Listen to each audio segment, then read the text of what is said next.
ന്യായീകരിച്ചാൽ നീറ്റാകുമോ ക്രമക്കേട്? ന്യൂസ് അപ്ഡേറ്റ്സിലേക്ക് സ്വാഗതം. പ്രധാന തലക്കെട്ടുകൾ. നീറ്റ് ക്രമക്കേടിനെ ന്യായീകരിച്ച NTA. നടന്നത് ഒറ്റപ്പെട്ട സംഭവം. പരീക്ഷയുടെ പവിത്രതയെ ബാധിച്ചിട്ടില്ലെന്നും NTA സുപ്രീം കോടതിയിൽ.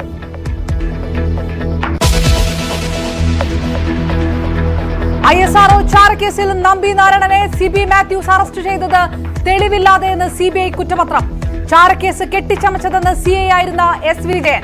മറിയം റഷീദക്കെതിരെ തെളിവില്ലാതെ കേസെടുപ്പിച്ചു. കസ്റ്റഡിയിൽ വെച്ച് പീഡിപ്പിച്ചെന്നും CBI. അല്ല, ഇത് നമ്മൾ ഒരാളുടെ സൈഡ് സപ്പോർട്ട് ചെയ്തിട്ട് പറയാൻ ഞാൻ തയ്യാറില്ല. ഞാൻ പറയുന്ന ഏതെങ്കിലും ഒരു വാക്ക് ഒരാളിനെ സപ്പോർട്ട് ചെയ്യുമ്പോൾ ഞാൻ പറയുകയാണ് അത് ഇങ്ങനെ ചെയ്ത് കാണത്തില്ല, അങ്ങേർക്ക് അത് അബദ്ധം. അതുകൊണ്ട് അങ്ങനെയൊന്നും ഇല്ലല്ലോ, അതുകൊണ്ട് എനിക്ക് പറയാൻ പറ്റത്തില്ല. പ്രതികൾ മാപ്പു പറയണ്ട, തെറ്റ് സമ്മതിച്ചാൽ മതിയെന്ന് നമ്പി നാരായണൻ.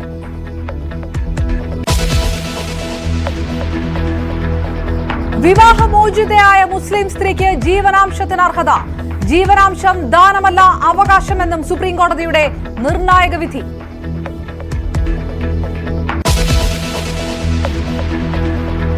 ക്ഷേമ പെൻഷൻ വർദ്ധിപ്പിക്കും, 5 കുടിശ്ശികയും കൊടുത്തു തീർക്കുമെന്ന് മുഖ്യമന്ത്രി. ഈ സാമ്പത്തിക വർഷം വിതരണം ചെയ്യുക 2 ഗഡു. 2021 മുതൽ കേരളം കേന്ദ്ര വിവേചനം നേരിടുന്നുവെന്നും മുഖ്യമന്ത്രി സഭയിൽ.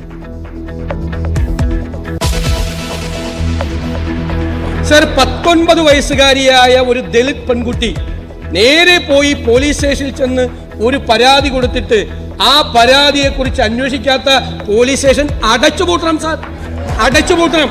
എന്തിനാ പോലീസ് സ്റ്റേഷൻ? സ്ത്രീകൾക്കും കുട്ടികൾക്കുമെതിരായ അക്രമങ്ങൾ കൂടുന്നത് നിയമസഭയിൽ എണ്ണി പറഞ്ഞ പ്രതിപക്ഷം. ചേർത്തല പൂച്ചാക്കലിൽ ദളിത് യുവതിയെ മർദ്ദിക്കുന്ന ന്യൂസ് 18 പുറത്തുവിട്ട ദൃശ്യങ്ങളും സഭയിൽ ഉന്നയിച്ച് KK രമ. മുഖ്യമന്ത്രിക്ക് പകരം മറുപടി നൽകിയത് വീണ ജോർജ്. കാപ്പ കേസ് പ്രതിയെ മാലയിട്ട് സ്വീകരിച്ച മന്ത്രിയാണോ സ്ത്രീ സുരക്ഷയെക്കുറിച്ച് പ്രസംഗിക്കുന്നതെന്ന് പ്രതിപക്ഷം. വ്യവസായ മന്ത്രി P രാജീവിനെതിരെ നിയമസഭയിൽ അഴിമതി ആരോപണം ഉന്നയിച്ചും പ്രതിപക്ഷം. 300 കോടി വിലമതിക്കുന്ന കോഴിക്കോട്ടെ സ്റ്റീൽ 30 കോടി രൂപയ്ക്ക് കൈമാറിയെന്ന ആരോപണം. 300 കോടിയിൽ പരം രൂപ വില വരും സർ.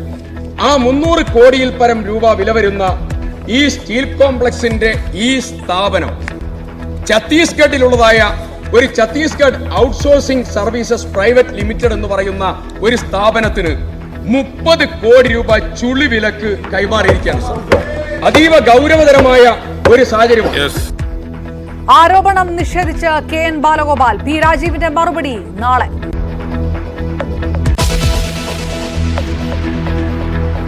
വിഴിഞ്ഞത്ത് കപ്പലെത്താൻ മണിക്കൂറുകൾ മാത്രം. സാൻ ഫെർണാണ്ടോ ഇന്ത്യൻ തീരത്തേക്ക് കപ്പൽ രാത്രിയോടെ നങ്കൂരമിടും. ബെർത്തിങ് നാളെ രാവിലെ.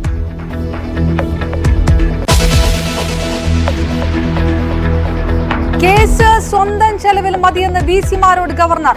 ഗവർണർക്കെതിരെ കേസ് നടത്താനെടുത്ത 1.25 കോടി തിരിച്ചടയ്ക്കണം. സ്വാഗതം ചെയ്ത് KSU.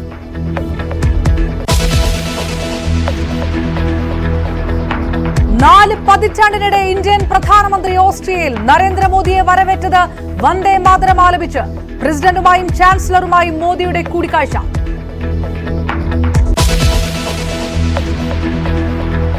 CPM അംഗങ്ങൾ ക്ഷേത്രകാര്യങ്ങളിൽ സജീവമാകണമെന്ന് MV ഗോവിന്ദൻ. RSS അല്ല ആരാധനാലയങ്ങൾ കൈകാര്യം ചെയ്യേണ്ടത്. ഇടതു നിലപാട് വിശ്വാസ സമൂഹത്തിനൊപ്പമെന്നും CPM സംസ്ഥാന സെക്രട്ടറി.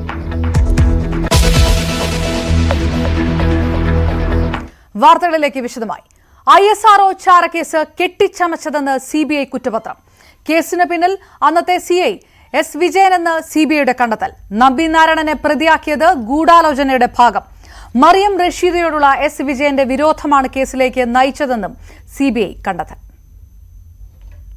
അന്നത്തെ CI ആയിരുന്ന S വിജയനാണ് ISRO ചാരക്കേസ് കെട്ടിച്ചമച്ചതെന്നാണ് CBI കണ്ടെത്തൽ. ഹോട്ടൽ മുറിയിൽ വെച്ച് മറിയം റഷീദയെ കടന്നുപിടിച്ചതിന്റെ പ്രകോപനമാണ് കേസെന്ന് CBI കുറ്റപത്രത്തിൽ പറയുന്നു. തെളിവുകളൊന്നും ഇല്ലാതെയാണ് വഞ്ചിയൂർ സ്റ്റേഷനിൽ കേസ് രജിസ്റ്റർ ചെയ്തത്. മറിയം റഷീദയെ അന്യായമായി തടങ്കലിൽ വയ്ക്കുകയും IB സംഘത്തെ ചോദ്യം ചെയ്യാൻ അനുവദിക്കുകയും ചെയ്തു. മറിയം റഷീദയെ കസ്റ്റഡിയിൽ വെച്ച് കുറ്റസമ്മതം നടത്താനായി പീഡിപ്പിച്ചു. നമ്പി നാരായണനെ തെളിവുകളൊന്നുമില്ലാതെയാണ് മുൻ DGP CB മാത്യൂസ് അറസ്റ്റ് ചെയ്തത്. മുൻ ഗുജറാത്ത് DGP RB ശ്രീകുമാർ, മുൻ CI KK ജോഷുവ, മുൻ IB ഉദ്യോഗസ്ഥൻ ജയപ്രകാശ് എന്നിവർ ഉൾപ്പെടെ കേസിലെ 5 പ്രതികൾ 26-ന് CJM കോടതിയിൽ ഹാജരാകണം. ക്രൂരമായ മർദ്ദനമാണ് നമ്പിനാരായണന് കസ്റ്റഡിയിൽ ഏറ്റത്. മർദ്ദിച്ചു മൃതപ്രായനാക്കി ചാരവൃത്തി നടത്തിയെന്ന് എഴുതി ചേർത്ത കേസിൽ ഒരു തെളിവുമില്ല. ISRO ചാരക്കേസ് കെട്ടിച്ചമച്ചതാണെന്നും CBI കുറ്റപത്രത്തിൽ പറയുന്നു. CBI കണ്ടെത്തലിൽ നമ്പിനാരായണൻ തൃപ്തി അറിയിച്ചു. ഞാൻ 2018 ജഡ്ജ്മെന്റിൽ തന്നെ ഐ എം സാറ്റിസ്ഫൈഡ്. ബിക്കോസ് എനിക്ക് എന്താ വേണ്ടത്, ഞാൻ കുറ്റക്കാരനല്ല എന്നുള്ളതാണ് ആദ്യം വേണ്ടത്. അത് 2 പ്രാവശ്യമല്ല 3 പ്രാവശ്യം സുപ്രീം കോടതി പറഞ്ഞു. 3 പ്രാവശ്യം സെപ്പറേറ്റ് ചെയ്തില്ല. പിന്നെ 3ാമത്തെ പ്രാവശ്യമാണ് ഈ ജെയിംസ് കമ്മിറ്റിയുടെ ഫൈൻഡിങ്സും അതിന് സുപ്രീം കോടതി അപ്രൂവും ചെയ്തു. സോ അതുകൊണ്ട് എനിക്ക് സാറ്റിസ്ഫൈഡ് അല്ലാണ്ട് പറയാനേ പറ്റത്തില്ല. പക്ഷേ എൻ്റെ ചോദ്യം എന്താണെന്ന് വെച്ചാൽ, ആം ഐ ആഫ്റ്റർ ദം? എനിക്ക് ഇവരെ പിടിച്ച് അകത്താക്കണം എന്നുള്ള ആഗ്രഹമുണ്ടോ? സത്യത്തിലില്ല. അത് നിങ്ങൾ മനസ്സിലാക്കാൻ കുറച്ച് ബുദ്ധിമുട്ടായിരിക്കും. അതിന് ആലോചിച്ച് നോക്കുമ്പോൾ നിങ്ങൾക്ക് മനസ്സിലാവും. കാരണം ഞാൻ ഫെഡപ്പ്. 30 വർഷം ഇതിൻ്റെ പുറത്ത് നടന്നിട്ടുള്ള ആ വേദന എന്താണുള്ളത് നിങ്ങൾക്ക് അനുഭവിച്ചാൽ മാത്രമേ മനസ്സിലാവുള്ളൂ. ഭയങ്കര കഷ്ടമാണത്. It's not a easy joke. Kerala രാഷ്ട്രീയത്തെ പിടിച്ചുകുലുക്കിയ വൻ വിവാദമായി ISRO ചാരക്കേസ് മാറിയിരുന്നു. ന്യൂസ് 18 തിരുവനന്തപുരം. കെ കരുണാകരന്റെ ആത്മാവ് ഇപ്പോൾ സന്തോഷിക്കുന്നുണ്ടാകുമെന്ന് കെ മുരളീധരൻ. അനുഭവിച്ചവരുടെ പീഡനങ്ങൾ ആർക്കും മനസ്സിലാവില്ല. നമ്പിനാരായണന്റെ അനുഭവം തനിക്ക് മനസ്സിലാകുന്നുണ്ടെന്നും കെ മുരളീധരൻ പ്രതികരിച്ചു. അദ്ദേഹത്തിന് ഉൾപ്പെടെയുള്ള ശാസ്ത്രജ്ഞന്മാരെ ഏറ്റവും ഹീനമായി ചിത്രീകരിക്കുക മാത്രമല്ല, ഈ രാജ്യത്തിന്റെ സ്വാതന്ത്ര്യത്തിന് വേണ്ടി പ്രവർത്തിച്ച ശ്രീ കെ കരുണാകരനെ പോലും വേട്ടയാടിയ ഒരു സംഭവമാണ് ചാരക്കേസ്. അവസാനം അദ്ദേഹത്തിനാണ് ഇതിൽ ഏറ്റവും അധികം നഷ്ടം ഉണ്ടായത്. കാരണം പിന്നീട് അദ്ദേഹത്തിന് ഒരിക്കലും തിരിച്ചു വരാൻ കഴിഞ്ഞിട്ടില്ല. അതുകൊണ്ട് ഉപ്പ് തിന്നവരൊക്കെ വെള്ളം കുടിച്ചേ തീരൂ. അത് ആളുകൾ തെറ്റ് ചെയ്താൽ അവർക്ക് പിന്നീട് ശിക്ഷ അനുഭവിക്കേണ്ടി വരുന്നുള്ളതിന്റെ ഉദാഹരണമാണ് ഇന്ന് ചാരക്കേസിലുണ്ടായ സംഭവവികാസങ്ങൾ. ചാരക്കേസ് കെട്ടുകഥയാണെന്ന് കെ കരുണാകരന് അറിയാമായിരുന്നുവെന്ന് പത്മജ വേണുഗോപാൽ. രാഷ്ട്രീയ കളിയായിരുന്നു. അച്ഛന്റെ ആത്മാവിന് ശാന്തി കിട്ടട്ടെ എന്നും പത്മജ പ്രതികരിച്ചു. അല്ല, ഞങ്ങൾക്കൊക്കെ ഇത് ആദ്യം അറിയായിരുന്നു, അച്ഛനും അറിയായിരുന്നു. കൂടുതലും അച്ഛനെ ഇതാക്കിയിട്ട് രാഷ്ട്രീയ കളിയായിരുന്നു അതിലുണ്ടായിരുന്നത്. അതില് ബാക്കിയുള്ളവരൊക്കെ പെട്ടുപോയിന്ന് മാത്രം. അത് ആൾക്കാരൊന്നും ഇപ്പൊ ഇല്ല. അപ്പൊ അതുകൊണ്ട് അവരെ പറ്റി പിന്നെ കുറ്റം പറയാൻ എനിക്ക് താല്പര്യമില്ല. ഇനിയിപ്പോ കഴിഞ്ഞത് കഴിഞ്ഞു. ഇനി എന്തിനാ നീതി കിട്ടിയിട്ട് എന്താ കാര്യം? നീറ്റ് UG പരീക്ഷയിൽ ക്രമക്കേട് വ്യാപകമല്ല എന്ന് സുപ്രീം കോടതിയിൽ നാഷണൽ ടെസ്റ്റിംഗ് ഏജൻസിയുടെ വാദം. പരീക്ഷയുടെ പവിത്രത നഷ്ടപ്പെട്ടിട്ടില്ല. ഗോദ്രയിലും പാറ്റ്നയിലും മാത്രമാണ് ചോദ്യപേപ്പറുകൾ ചോർന്നത്. കഴിഞ്ഞ ദിവസം സുപ്രീം കോടതി ഇത് സംബന്ധിച്ച സത്യവാങ്മൂലം നൽകാൻ NTAയോട് ആവശ്യപ്പെട്ടിരുന്നു. കേസ് നാളെ പരിഗണിക്കും. ചരിത്രവിധിയുമായി സുപ്രീം കോടതി. ബന്ധം വേർപിരിഞ്ഞ മുസ്ലിം സ്ത്രീകൾക്ക് ജീവനാംശത്തിന് അർഹതയുണ്ടെന്ന് സുപ്രീം കോടതി. സെക്ഷൻ 125 പ്രകാരം മുസ്ലിം സ്ത്രീകൾക്ക് ജീവനാംശം അവകാശപ്പെടാം.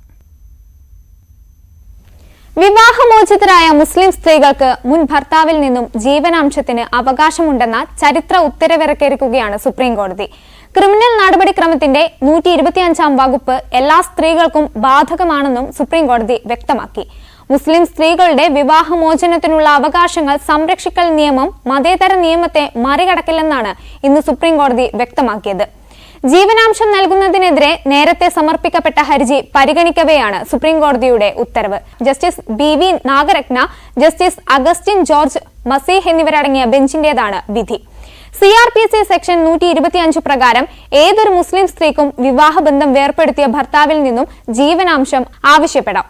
മുസ്ലിം സ്ത്രീകളുടെ വിവാഹമോചന അവകാശങ്ങൾ സംരക്ഷിക്കൽ നിയമം CRPC പോലുള്ള മതേതരമായ നിയമത്തിന് മേലെ നിലനിൽക്കില്ലെന്നാണ് യുവാവിന്റെ ഹർജി തള്ളിക്കൊണ്ട് കോടതി വ്യക്തമാക്കിയത്. മതപരമായ വേർതിരിവുകൾക്കപ്പുറത്തേക്ക് സെക്ഷൻ 125 ഇന്ത്യയിലെ എല്ലാ സ്ത്രീകൾക്കും ഒരുപോലെ ബാധകമാണെന്നും സുപ്രീം കോടതി ചൂണ്ടിക്കാട്ടി. എല്ലാ സ്ത്രീകൾക്കും ലിംഗസമത്വവും സാമ്പത്തിക സുരക്ഷിതത്വവും എന്ന അവകാശം മതപരമായ അതിർവരമ്പുകൾക്ക് അതീതമാണെന്നും കോടതി പറഞ്ഞു. എന്നാൽ CRPC 125 പ്രകാരം ഫയൽ ചെയ്യപ്പെട്ട കേസ് പരിഗണിക്കുന്നതിൽ കാലതാമസം വരികയാണെങ്കിൽ 2019 വിവാഹമോചിതരായ മുസ്ലിം സ്ത്രീകളുടെ അവകാശം സംരക്ഷിക്കൽ നിയമവുമായി ബന്ധപ്പെട്ട പരിഹാരം തേടാമെന്നും കോടതി വ്യക്തമാക്കി. ഇത് സെക്ഷൻ 125 പ്രകാരമുള്ള നിയമപരിഹാരത്തിന് പുറമെയായിരിക്കും. ജീവനാംശം ചാരിറ്റിയല്ല, മറിച്ച് വിവാഹിതരായ എല്ലാ സ്ത്രീകളുടെയും അവകാശമാണ്. ഗൃഹനാഥയായ ഭാര്യ വൈകാരികമായും മറ്റ് ഘടകങ്ങളിലും തങ്ങളെ ആശ്രയിക്കുന്നു എന്ന വസ്തുതയെക്കുറിച്ച് ചില ഭർത്താക്കന്മാർ ഇപ്പോഴും ബോധവാന്മാരല്ല. ഒരു വീട്ടമ്മയുടെ പങ്കും ത്യാഗവും ഇന്ത്യൻ പുരുഷന്മാർ തിരിച്ചറിയേണ്ട സമയം അതിക്രമിച്ചിരിക്കുന്നു എന്നും വിധി പ്രസ്താവനയ്ക്ക് പിന്നാലെ ജസ്റ്റിസ് നാഗരത്ന പറഞ്ഞു. CRPC-യിലെ 125-ാം വകുപ്പ് മുസ്ലിം സ്ത്രീകൾക്കും ബാധകമായ ഒരു മതേതര വ്യവസ്ഥയാണെന്ന് നേരത്തെ ഷാ ബാനോ കേസിൽ സുപ്രീം കോടതി വിധിച്ചിരുന്നു. തന്റെ മുൻ ഭാര്യയ്ക്ക് 10,000 രൂപ ഇടക്കാല ജീവനാംശം നൽകാനുള്ള തെലങ്കാന ഹൈക്കോടതി നിർദ്ദേശത്തെ ചോദ്യം ചെയ്താണ് ഇന്ന് സുപ്രീം കോടതിയിൽ ഹർജി സമർപ്പിച്ചത്. പ്രതിമാസം 20,000 രൂപ ഇടക്കാല ജീവനാംശം നൽകണമെന്ന കുടുംബ കോടതിയുടെ ഉത്തരവിനെ തുടർന്നാണ് പ്രശ്നം ഉടലെടുത്തത്. 2017-ൽ മുസ്ലിം വ്യക്തി നിയമപ്രകാരം ദമ്പതികൾ വിവാഹമോചനം നേടിയിരുന്നു. ഇതേ തുടർന്നാണ് ജീവനാംശം നൽകുന്നത് ഹൈക്കോടതിയിൽ പരാതിക്കാരൻ ചോദ്യം ചെയ്തത്. തുടർന്ന് ജീവനാംശ തുക പ്രതിമാസം 10,000 രൂപയാക്കി മാറ്റുകയും 6 മാസത്തിനകം കേസ് തീർപ്പാക്കാൻ കുടുംബ കോടതിയോട് ഹൈക്കോടതി നിർദ്ദേശിക്കുകയും ചെയ്തു. ഇതിന് പിന്നാലെയാണ് കേസ് സുപ്രീം കോടതിയിൽ എത്തിയത്. ചരിത്രപരമായ ഉത്തരവിറക്കിയതോടെ മുസ്ലിം സ്ത്രീകൾക്കും ഒപ്പം മറ്റെല്ലാ സ്ത്രീകൾക്കും ഏറെ ആശ്വാസകരമാവുന്ന നീക്കമായിരിക്കും ഇത്. ക്ഷേമ പെൻഷൻ ഉയർത്തുമെന്ന് മുഖ്യമന്ത്രി നിയമസഭയിൽ. ക്ഷേമ പെൻഷനിൽ കുടിശ്ശിക ഉണ്ടായത് സംസ്ഥാന സർക്കാർ നയങ്ങളുടെ ഭാഗമല്ല. കേന്ദ്രവിഹിതം കിട്ടാത്തത് മൂലം അതുകൂടി സംസ്ഥാനമാണ് വഹിക്കുന്നത്. ക്ഷേമ പെൻഷൻ 5 ഗഡു കുടിശ്ശികയുണ്ട്. സമയബന്ധിതമായി വിതരണം ചെയ്യും. നെല്ല് സംഭരണം, കാരുണ്യ ചികിത്സാ പദ്ധതി കുടിശ്ശികകളും ഉടൻ നൽകുമെന്ന് മുഖ്യമന്ത്രി പറഞ്ഞു. സർക്കാർ ജീവനക്കാരുടെയും പെൻഷൻകാരുടെയും 7 ഗഡു കുടിശ്ശികയും ഈ വർഷം നൽകും. ചട്ടം 300 അനുസരിച്ചായിരുന്നു മുഖ്യമന്ത്രിയുടെ പ്രസ്താവന. സാമൂഹ്യ സുരക്ഷാ പെൻഷൻ ലഭിച്ചിരുന്നവരുടെ ആകെ എണ്ണം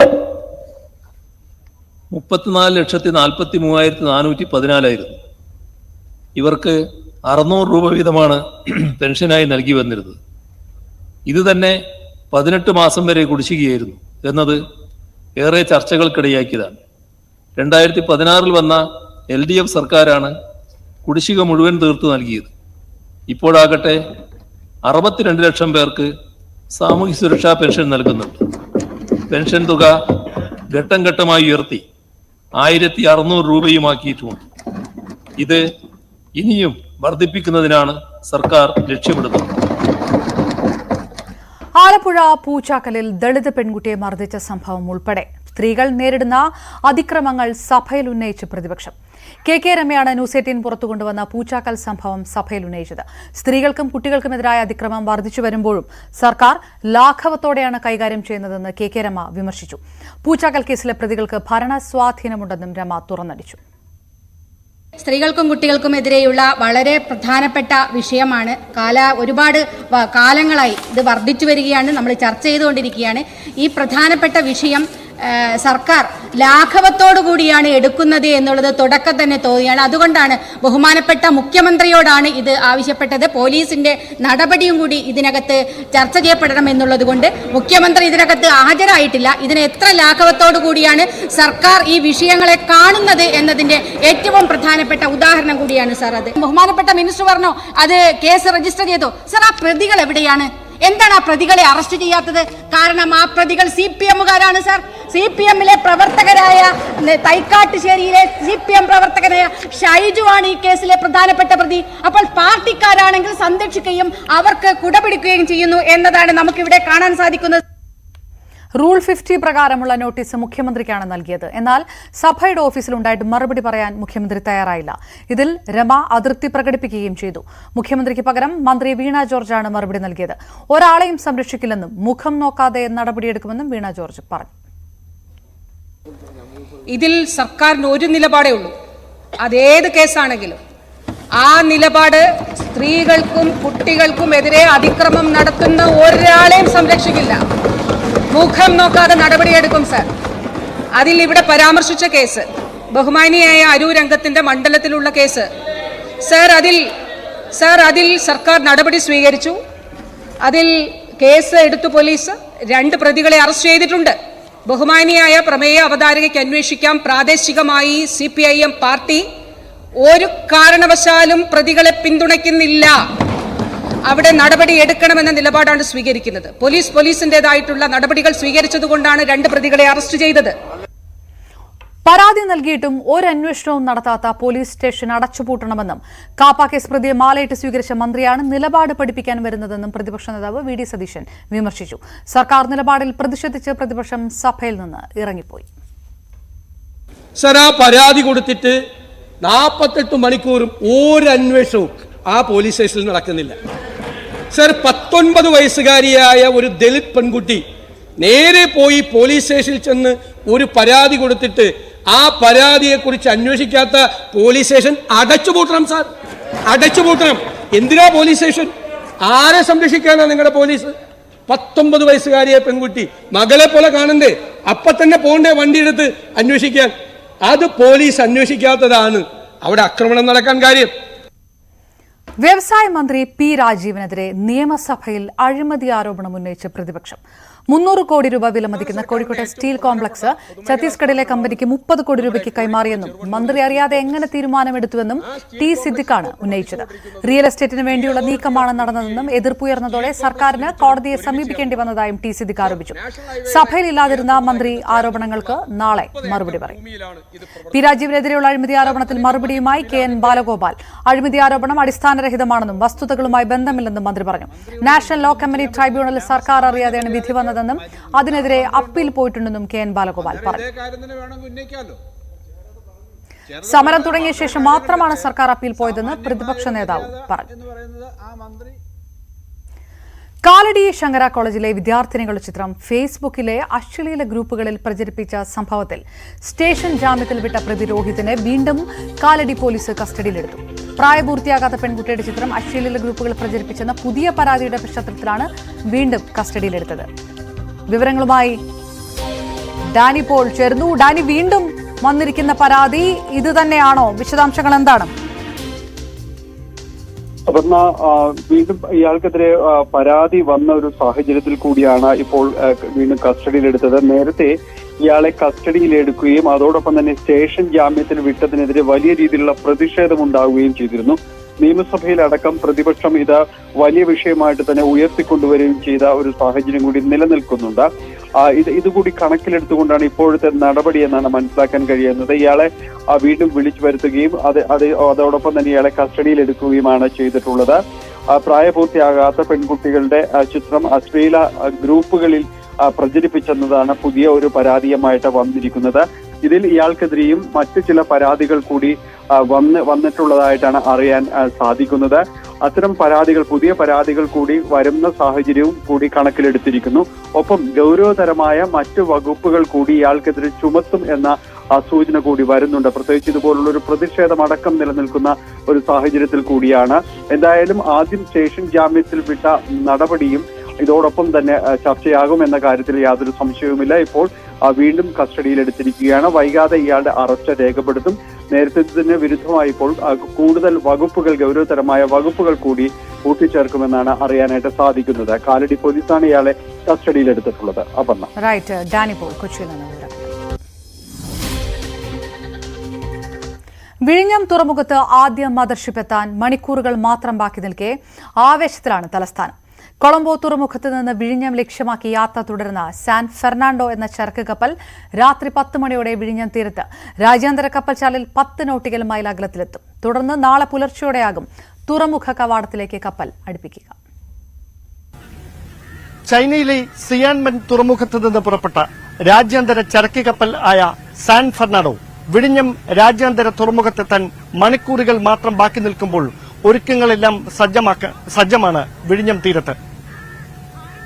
3.5 ദശാബ്ദം നീണ്ട കാത്തിരിപ്പിന് വിരാമമാകുമ്പോൾ വിഴിഞ്ഞം എന്ന കൊച്ചു തീരദേശ ഗ്രാമം രാജ്യത്തിന്റെ തുറമുഖ കവാടമായി മാറാനുള്ള അവസാനവട്ട ഒരുക്കത്തിലാണ്.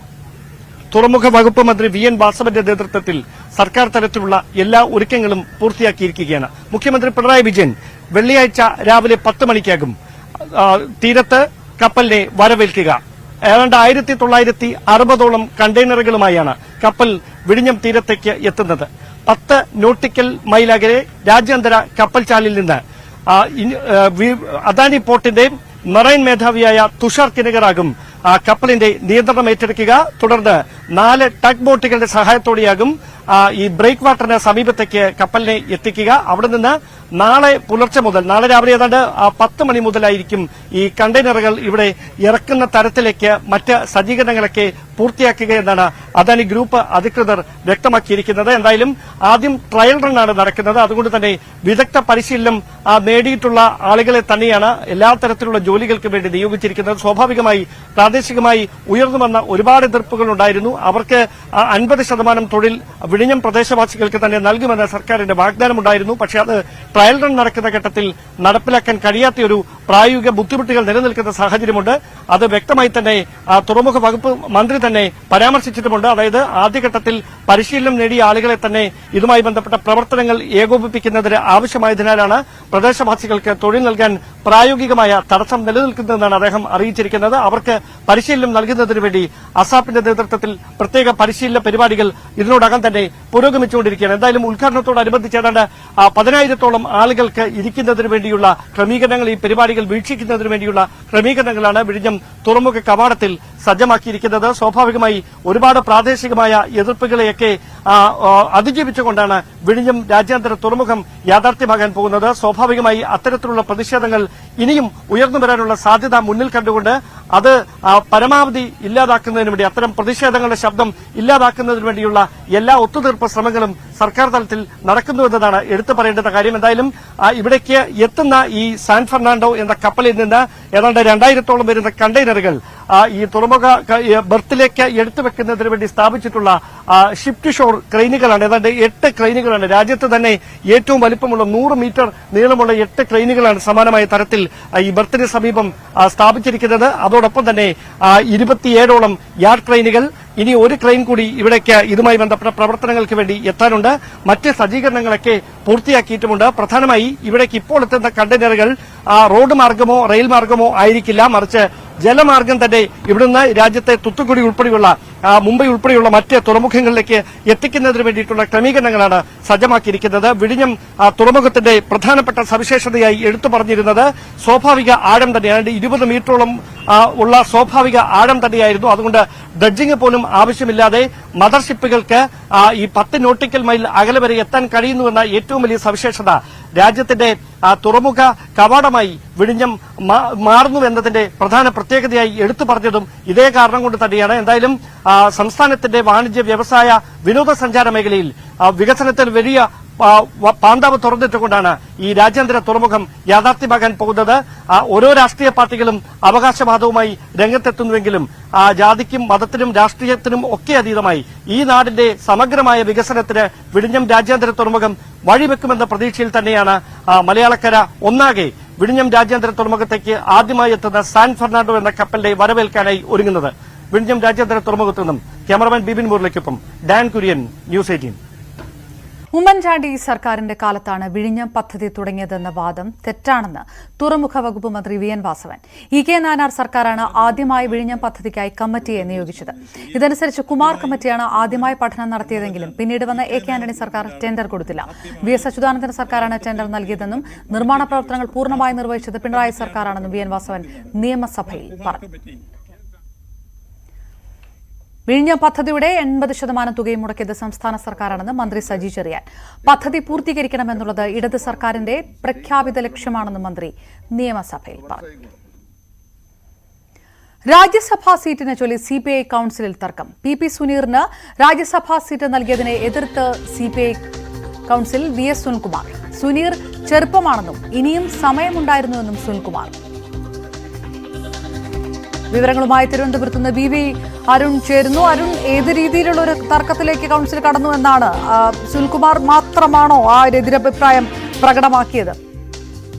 പി സുനീറിന് രാജ്യസഭാ സീറ്റ് നൽകിയതിനാണ് സുനിൽകുമാർ എതിർപ്പ് അറിയിച്ചത്. സുനീർ ചെറുപ്പമായിരുന്നു, ഇനിയും സമയമുണ്ടായിരുന്നു സുനിൽകുമാർ പറഞ്ഞു. മുതിർന്ന നേതാവ്, അതായത് കെ പ്രകാശ് റാവുവിന്റെ പേരാണ് ആദ്യഘട്ടത്തിൽ CPI പരിഗണിച്ചത്. അതിന് പകരം സുനീറിനെ അയക്കാൻ തീരുമാനിക്കുകയായിരുന്നു. മുതിർന്ന നേതാവിനെ അയക്കണമായിരുന്നുവെന്ന് സുനിൽകുമാർ കൌൺസിലിൽ പറഞ്ഞു.